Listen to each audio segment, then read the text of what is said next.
Aloha! Welcome back to the channel. My name is Kathy and I'm actually Maui Shmoo in disguise. So yeah, welcome back. I'm so glad to have you here. Today is going to be another fun video. I hope you like it. So today's video, the topic is 5 things that you must do if you want to write a novel. I know this is kind of similar to the big secret last week, but it's kind of a theme, so we'll go with it. Anyway, so let's get to it. The first thing you need to do is come up with an idea. Now, I know that sounds pretty simple. I mean, of course, the book has to start with an idea. But before you write the book, you have to start that idea going. So it can be any ideas, but you have to think about a few things, because sometimes you may have an idea, but it doesn't really work. So here's some things to think about when you're coming up with an idea. 1, is your idea big enough for at least 75,000 to 100,000 words? That is the most popular size length books for modern day novels. It's 75,000 to 100,000 words. So you have to stop and think, is my idea big enough to be able to be carried through that entire amount of words? Number 2 is, will my idea hold the reader's attention the entire way through? Because sometimes I've read books where they start out with the theme, the idea of the book. It's going along pretty good, but then it kind of peters off, and then they start going off in different directions and adding new themes and stuff, and it kind of gets to be confusing because they didn't stop and think, now is my idea going to hold that reader's attention the entire way through? And then the third thing you should think about with this is this idea something that you would like to read? So many times people write books because they think, oh, I got to write a book that other people will read. But for me, I've found that I write much better when I like the idea, when it's something that I'm excited about, because then I put all the time and effort into coming up with the idea, with building on it and all this other stuff. So, yep. So the first thing you have to do is come up with an idea. Now, the second thing you have to do is do your research. I know it sounds simple, but you know what?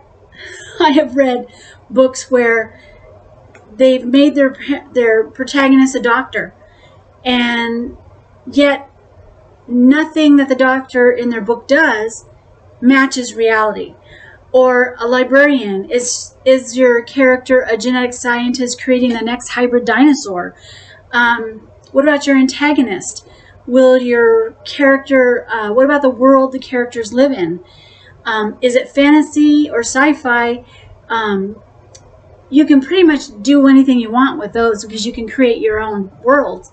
But in most cases, most novels will take place in today's world, or even historical times. I know there are a lot of people that like to write books in the Old West or Victorian England, you know, things like that. So you need to actually sit down and do some research on your idea before you even put a word to the page. You need to come up with an idea and research that idea and know the terminology, the way the world works, the laws that govern the land, all that stuff. So you need to have a good background for your book, because if you don't, it's just going to get confusing. All right. So number 3, you need to do prep work. And I know this is similar to research, but it's a lot more than that. A lot of people think writing is just sitting down and letting the words fly. But in reality, even though my last video encouraged you to just do that, if you want to write a story that will engage people and bring them back for more, you have to begin before a single word gets written. And what that means is prep work. So whether you're a pantser or an outliner, you still have to do prep work. You still have to have an idea of what you're doing. You have to have a rough outline somewhere, because even a pantser has a rough outline. I was a pantser with my first book, and I actually had to go back and write down stuff in the book, because it took me a long time to write that book, Never Forsaken. And so I would have to go back and read through it and write down what had happened, because it was so long that I didn't want to get the details mixed up. So you need to make an outline. You need to develop your characters. You need to decide what kind of conflict your characters are going to go through, and then you need to come up with a resolution to that conflict. Because, in other words, you have to know the general direction your story is going, because then you won't flounder in the middle of it. I've heard a lot of people say that they start out and they just start typing away, and then by the time they get 4 or 5 chapters in, they're kind of floundering because they've run out of steam. They don't know what to do next. And so that's actually what I did with my last 3 books. The last 2 more than the 3rd, but I actually sat down and did an outline. And what I did is I created an in-depth outline, but I created a general outline for each chapter. And so in those chapters, I'll make another video and explain it. But in those chapters, I wrote down a brief paragraph or synopsis of what I wanted to happen in that chapter. And so that allowed me to keep track of where my story was going. And so I wrote much quicker. I wrote the last 3 books I wrote in 3 years. And so that is, or 3 or 4 years. And so that is amazing to me that I was actually able to do that when my first book took me 20 years, because I didn't have a plan. So prep work, you've got to do some prep work. It just, trust me, it goes a lot better if you do that. The 4th thing you need to do to write your novel is you need to make the time to actually write. Now, you've got your idea, you've done your research, you've turned it into a full-fledged plot and gotten that pesky prep work out of the way. So now it's finally time to sit down and pound the keys. And so you have to make the time to write. If you work full-time, that's going to bite into your writing time. If you not only work full-time, but you're married, that's going to bite into your time. If you work full-time and are married and have children, especially children under the age of 5 that are not in school, that's going to be a challenge. And so you have to think about that. And so you have to be intentional about your writing. You have to decide, okay, if I want to write this novel and I want it bad enough, how am I going to write it? When am I going to write it?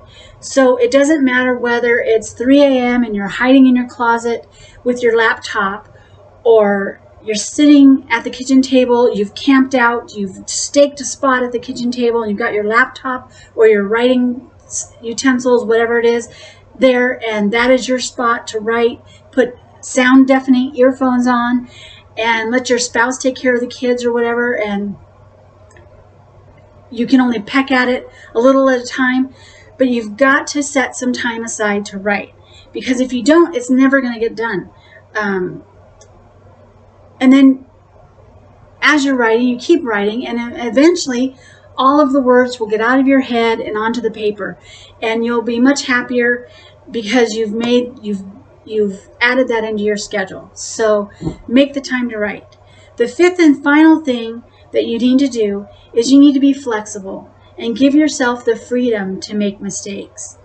This is a big one, because you have to understand, writing isn't a precise art. There's not a set formula for everybody to follow. It's individual, it's unique, it's personal to you. And so there are times when you'll be writing along, and even though you've researched and you've plotted it out and you've prepped the work and you've done all that, you will still write yourself into a corner.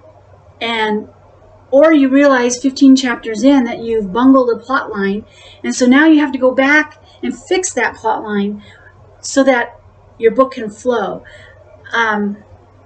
Don't stress. That's what I'm going to say. Do not stress over it. It happens. It happens to everyone. It happens to me. I've had to do that. I've had to go back and rework entire chapters because I got carried away and I lost track of the plot. And then when I go back and reread it, I'm like, what was I thinking? That doesn't even, there's no reason for that to be in the book. So don't stress it out if you have to go back and fix something, or if you don't have as much time as you want. Take the time. I took 20 years to write my first book, and that was because I was a young wife, I had a baby, I homeschooled, and so I didn't have a lot of time to write. So it took me 20 years to write the first book. And I'm not saying that's going to be you, but it could be you. I mean, it may take 5, 10 years or more to write the book, but that's okay. It's not the end of the world that you have to take some time. And so I say, don't stress out if you have to fix something. Take a deep breath, go back, fix whatever is needed, and then keep writing. That's it. That is the 5 things you need to know to write a novel. Get an idea, research it, do the prep work, actually write it out, and then don't forget to be flexible and roll with the mistakes. Now, I guarantee that with these 5 keys under your belt, you will write a novel that you will love, and it'll be so much fun. So let me know what you think. Did I miss anything? Do you think that I should have said anything? If you have any other ideas, please comment and let me know. Let me know what works for you in the comments. I'd love to talk it out with you. So that's it. So I hope that the rest of your week is going good, that you are blessed, and oh, I can't wait. Let me know. Are you working on a novel? Do you need help? I mean, I'm here. I'm willing to help and talk it out. So I will catch you next week, and have a good week. Mahalo.